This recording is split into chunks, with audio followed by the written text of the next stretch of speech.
You save $500 a month for 3 years straight. You check your investment account expecting to feel like a financial genius, and the balance says $19,000. Congratulations. You could almost buy a used Honda Civic. Meanwhile, your coworker who started investing 10 years ago just posted on Slack that his portfolio went up $47,000 last quarter. He didn't even add new money. The market just did that for him while he was on vacation. You want to throw your laptop out the window? Welcome to Noble Invests. My name is Noble. This is the part of wealth building nobody warns you about. The beginning doesn't feel like building wealth.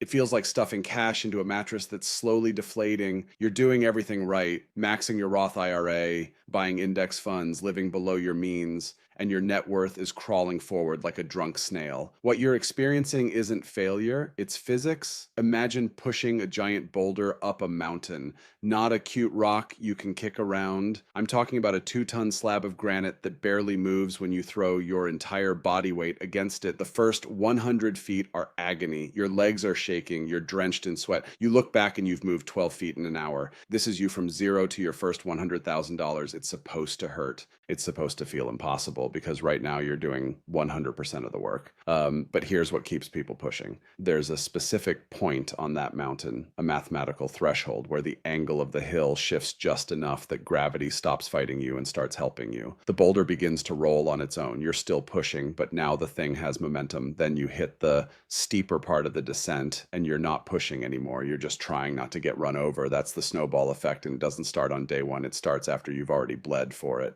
Let's talk about why the first chunk feels like financial torture. When you're starting from zero, your investment returns are mathematically useless. If you have $5,000 invested and the market goes up 10% in a year, you made $500. That's nice. That's dinner. But it's not life-changing. It doesn't feel like your money is working for you. It feels like you're working and your money is just sitting there judging you. The brutal truth is that in the early phase, roughly the first 5 to 7 years for most people, almost all of your account growth comes from you manually shoveling money into it. The compound interest everyone romanticizes is happening, but it's happening on such a small base that it's basically invisible. You save $6,000 this year. The market gives you $400. And your brain registers that as, I did all the work. And you're right, you did. This is the phase where people quit. They see their friend buy a boat or lease a BMW, and they look at their brokerage account that says $23,000 after years of sacrifice, and they think, what's the point? The point is that you're building the foundation for a machine that will eventually run without you, but foundations are underground. Nobody sees them. Nobody congratulates you for pouring concrete. The math says that for the average person investing consistently, it takes about 7 to 8 years to hit that first $100,000. That timeline assumes you're putting away a reasonable percentage of your income, the market does its average thing, and you don't panic sell during a crash. 8 years, that's 2 presidential terms. That's long enough to forget why you even started, but that $100,000 is the activation point. Once you cross $100,000, something shifts, not in the world, in the equation. Suddenly a 10% year doesn't give you $500. It gives you $10,000. That's real money. That's a used car appearing in your account because the market had a good quarter. You start to feel it. Your contributions still matter, obviously, but now they're being amplified by something you're not directly controlling. Your money has started pulling its weight. The second $100,000, the climb from $100,000 to $200,000, typically takes about 5 years, not 8, 5. Same contributions from you, but the math has changed sides. The market is now doing enough heavy lifting that the boulder is visibly rolling faster. You're still pushing, but you're no longer the only engine. This is when people start using the phrase, it's really picking up steam. And they're not lying. By the time you're sitting on $400,000 or $500,000, if you're lucky enough to catch a strong bull market year, your account might go up $60,000 or $80,000 in 12 months. You didn't save $80,000. You probably saved $15,000 and the market did the rest. Let me say that again. The market, this abstract collection of businesses you own tiny pieces of, earned more for you in 1 year than you could save from your actual job. That's the crossover point. That's when you realize your financial future is no longer tied exclusively to your ability to show up and trade hours for dollars. People talk about financial independence like it's some distant fantasy reserved for tech bros and crypto winners, but the reality is simpler and weirder. Financial independence starts the moment your assets generate more than your labor. You might still work, you probably will.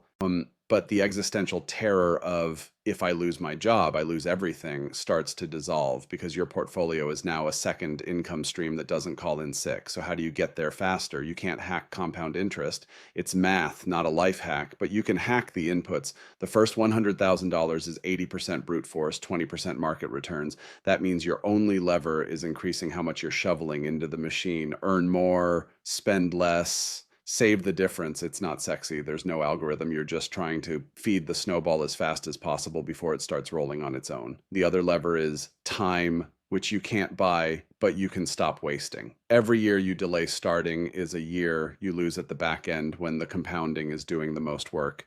Starting at 25 versus 35 might only feel like 10 years, but it's the difference between retiring comfortably at 55 or grinding until you're 70. And here's the mistake that kills momentum. You're 5 years in, you've got $60,000 saved, you're exhausted, you see a car you want, or you convince yourself you deserve a nicer apartment and you pull $20,000 out, you just reset the snowball, you're back at $40,000. That might not sound catastrophic, but you're not just losing $20,000. You're losing all the compound growth that money would have generated over the next 20 years. You're losing the exponential part. The only rule during the push phase is don't stop pushing. You don't need to be smart. You don't need to pick stocks or time the market.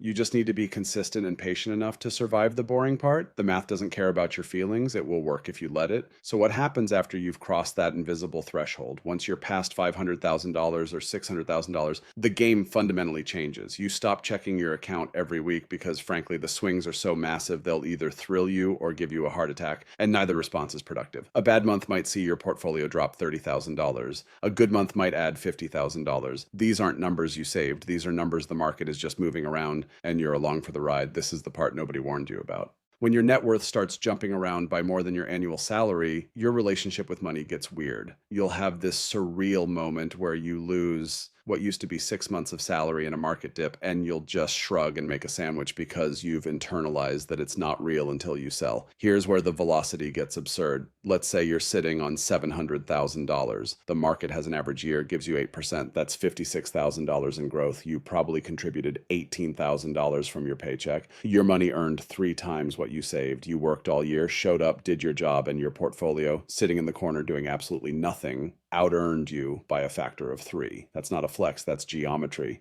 The curve you've been climbing finally bent in your favor. Look, nobody's going to throw you a parade when you hit your first $100,000. There's no certificate, no trophy, no moment where the universe acknowledges that you just did something most people will never do.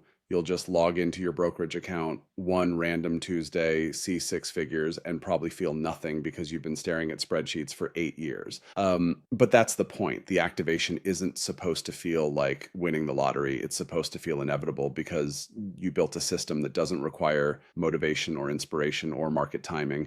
You built something that works whether you're paying attention or not.